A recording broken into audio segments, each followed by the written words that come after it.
perubahan begitu Karena untuk aturan kan, ini ya. Peraturannya udah lewat ya. Ya. Cuman baru dipublish gitu ya, jadi baru diberitakan gitu. Tapi kalau untuk yang lain sih saya rasa ini tentu kabar bahagia ya di jelang penghujung tahun, karena kita tahu bahwa PNS ini kan juga salah satu yang menjadi, bisa dibilang kalau dari sisi konsumsi itu menjadi motor pertumbuhan ekonomi juga. Karena PNS itu ASN ya itu sekitar 4 jutaan lah. Kalau dari 4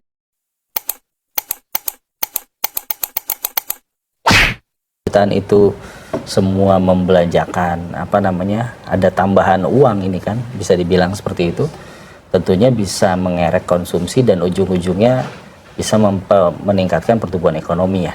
Oke, dari Mas Luki seperti apa begitu? Tadi kan yang menarik adalah karena ini peraturannya dibuat di tengah tahun ya, cukup menarik begitu. Kemudian di satu sisi kemarin juga dalam beberapa waktu terakhir kan ada gejolak lah yang terjadi di dalam negeri begitu ya. Dan tadi peraturannya juga sekali lagi disebutkan ini kan ditetapkan pada 30 Juni lalu begitu kan, sebelum dinamika terjadi di dalam negeri ya. Nah, Mas Luki melihatnya seperti apa begitu? Ada poin-poin yang cukup menarik dan ingin di-highlight juga?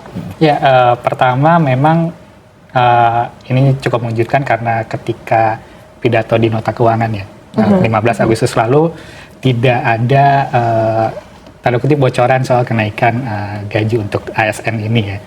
Jadi ini tiba-tiba muncul pemberitaan seperti ini, tentunya ini cukup mengejutkan, apalagi sisa 2025 tinggal ya sekitar 3 bulan lebih sedikit lah ya. Betul. Jadi memang waktu. Ya kita bersyukur karena sekarang sudah 283,87 juta data ya, meskipun sedikit berbeda tadi dengan BPS. Tapi yang jelas itu kalau menurut Lancet di Jerman aja perlu waktu 127 tahun untuk 85%. Di Indonesia ini luar biasa karena dalam 10 tahun bisa mencapai hampir 99% penduduk atau 98%, lebih dari 98%. Ini 473 kabupaten kota, 35 provinsi sudah USC semua. Berikutnya, nah yang sering salah persepsi dikira kesehatan tuh murah, gratis ya. Padahal kesehatan tuh mahal ini. Cuman ada yang bayarin gitu. Nah, skemanya dulu itu banyak sekali di Indonesia nih, lebih dari katakanlah 300-an. Setiap pemerintah daerah ada jam kesda segala macam. Nah, sekarang hanya satu, namanya JKN atau dikelola oleh BPJS, dan kami masuk itu masih defisit aset netonya, meskipun cashnya sudah mulai bagus ya, kita terima kasih. Nah, uang muka pelayanan itu belum pernah diberikan. Kemudian kita kasih uang muka sehingga rumah sakit itu tidak, kita berharap waktu itu kan utang di bank karena defisit. Lalu peningkatan tarif bersama Kementerian Kesehatan dan tarif itu tahun 2023, dan juga meskipun juga kita inginkan tuh lebih bagus kalau meningkat lagi gitu ya, tetapi kesadaran masyarakat itu masih kurang. Nah, out of pocketnya itu turun drastis dari hampir 50% turun menjadi 25 maksimum 28%. Nah, bagaimana fungsi dari BPJS itu? Revenue collection, risk pooling, dan strategic purchasing. Nah, pesertanya sekali lagi ada 3 kelompok. Satu PBI yang kita bicarakan hari ini, itu adalah urusan dari Kemensos, Kemenkeu, Kemenkes, Kemendagri, Pemda, dan yang tadi sudah kami sampaikan yang menerima upah baik pegawai negeri atau non pegawai negeri itu 1%, 4% pemberi kerja.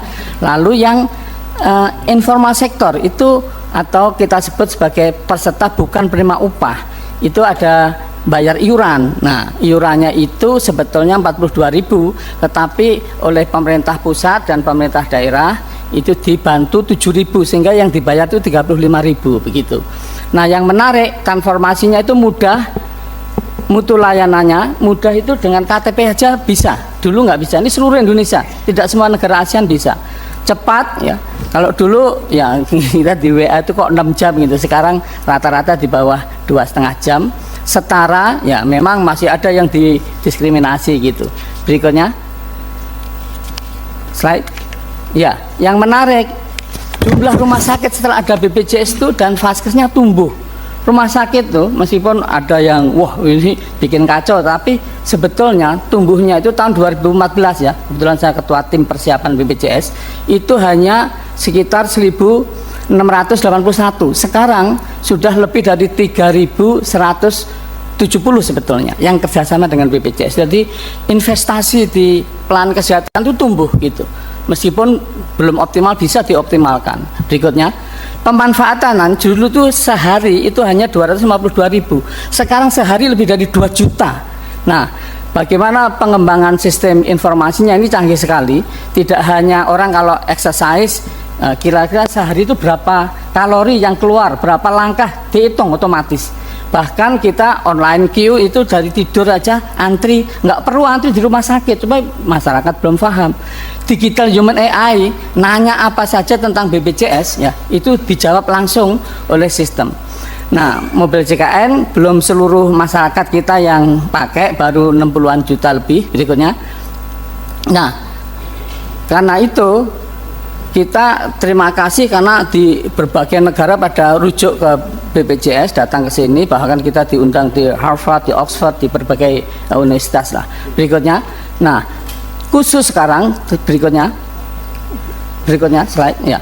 Kita bahas tadi sudah sampaikan Pak Mensos, tapi intinya itu dari Kementerian Sosial dulu. Yang sosial datanya dari BPS, Kementerian Sosial. Nah ini ke Kemenkes lalu didaftarkan ke BPJS. Intinya seperti itu. BPJS didaftarkan lalu diaktifkan atau nonaktifkan kayak gitu.